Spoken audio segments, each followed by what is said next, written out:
చూడండి, మిర్యాలగూడ నుంచి సూర్యాపేట వెళ్తున్నాం. మినిమం 20 నుంచి 30 మధ్యలో 30 మంది వరకు నిలబడ్డారు ఈ బస్సులో. సిట్టింగ్ వచ్చి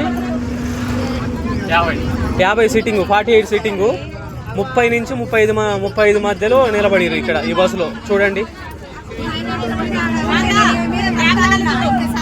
పెద్ద వయసు వాళ్ళు అయితే చాలా ఇబ్బంది పడుతున్నారు. 60 సంవత్సరాలు పైబడిన వాళ్ళు. జనాలు కూడా అసలు ఆటోలు ఎక్కట్లేదంట.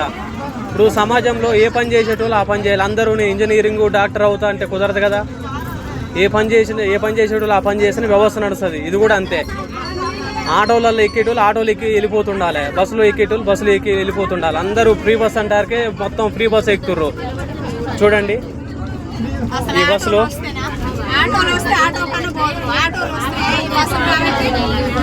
ఆటోలు కూడా చాలా బంద్ అయినాయి. వాళ్ళకి గిట్టుబాటు కావాలి. రోజు 1000 రూపాయలు గిట్టుబాటు అవుతుంది, వాళ్ళు నడపగలుగుతారు. నేను విజయవాడ ఉంటామ్మా, నెలకు 2-3 కేసులు చూస్తా. ఆటో డ్రైవర్ ఆత్మహత్య, ఆర్థిక పరిస్థితులు బాగాలేక. ఇక వాళ్ళు ఏం నడుపుతారు? 1000 రూపాయలు గిట్టుబాటు అవుతున్నాయి కదా నడిపేది వాళ్ళు. వీళ్ళు ఏం చేసిరంటే గవర్నమెంట్ ఫస్ట్ ఢిల్లీలో పెట్టిరు ఫ్రీ బస్సు, తర్వాత కర్ణాటక తమిళనాడులో పెట్టిరు. ఇంకా అక్కడ గెలిచిరని ఇక్కడ పెట్టిరు. ఇట్లా సమస్యలు ఏర్పడతాయి. ఇప్పుడు నా వయసు నా వయసు 31. నేనే ఇబ్బంది పడతాను. నేను నిలబడలేను ఎక్కువసేపు. 5 నిమిషాలు 10 నిమిషాలు నిలబడతా. నేను చూసి మీ పెద్ద వయసు వాళ్ళకి సీట్ ఇస్తుంటా. నాలాగా అందరు ఉండరు కదా. అట్లా ఆమెకి ఇద్దానని చూసినా కానీ ఆ పెద్ద వయసు ఆమెకి ఇద్దాన్ని చూసిన. అందుకనే గవర్నమెంట్ ఏం చేయాలంటే సగం ఛార్జ్ పెట్టాలి. ఢిల్లీలో ఒక బస్సులో 1-2 పోలీసు వాళ్ళు ఉంటారు ఢిల్లీలో, కానీ మన దగ్గర ఉంటారు కదా. అట్లా వాళ్ళు కంట్రోల్ చేస్తుంటారు ఢిల్లీలో. ఢిల్లీ అంటే అది ఒక సిటీ, పెద్ద సిటీ అది. చూడండి అంత ఇబ్బంది పడుతురో. నేను మిర్యాలగూడ నుంచి సూర్యాపేట వెళ్తున్నా. ఆమె చూడండి, ఆ పెద్ద వయసు ఆమె చూడండి, 70 వయసు ఉంటుంది ఆమె. ఆ పసుపు కలరు శారీ బాగుందమ్మా. ఫ్రీ బస్ బాగుందా? ఇబ్బంది అవుతుందా? కొంతమంది బాగుండొచ్చు, కొంతమందికి మాత్రం చాలా ఇబ్బంది ఇది.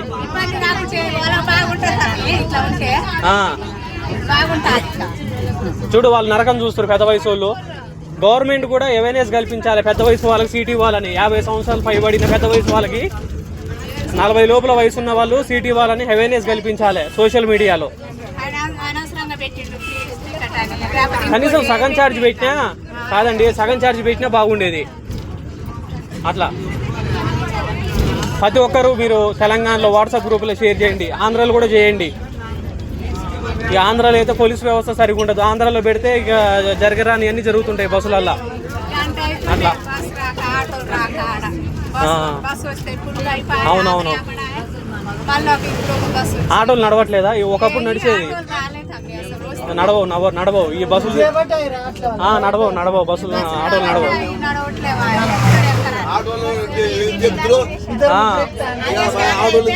ఎగరు ఫ్రీ అంటే నాకేనా ఆశ పుడుతుంది ఏదైనా. ఇప్పుడు ఫ్రీగా ఏదైనా ఇస్తుంటే నాకేనా ఆశ పుడుతుందండి. ఇది వాట్సాప్ గ్రూపులలో షేర్ చేయండి. పాపం చాలా ఇబ్బంది పడుతుంది ఆ పెద్ద వయసు ఆమె. 70 చిల్లర ఉంటుంది ఆమె వయసు. గవర్నమెంట్ కూడా అవేర్నెస్ చేయాలి. మళ్ళీ చెప్తున్నా, ఫ్లెక్సీలు ఫ్రేములు పెట్టియాలి బస్ స్టాండ్ల దగ్గర. పెద్ద వయసు వాళ్ళకి సీట్ ఇవ్వాలని. ఇప్పుడు స్త్రీలను గౌరవించాలని బస్సులో పైన రాస్తారు కదా రెడ్ గీతలతోటి. అదేవిధంగా బస్సులో గీత రాయాలి రెడ్ గీతలతోటి. పెద్ద వయసు వాళ్ళకి సీట్ ఇవ్వాలని, 40 సంవత్సరాలు పైబడిన వాళ్ళకి సీట్ ఇవ్వాలని, చిన్న వయసు వాళ్ళు. ప్రతి ఒక్కరు వాట్సాప్ గ్రూప్లో షేర్ చేయండి.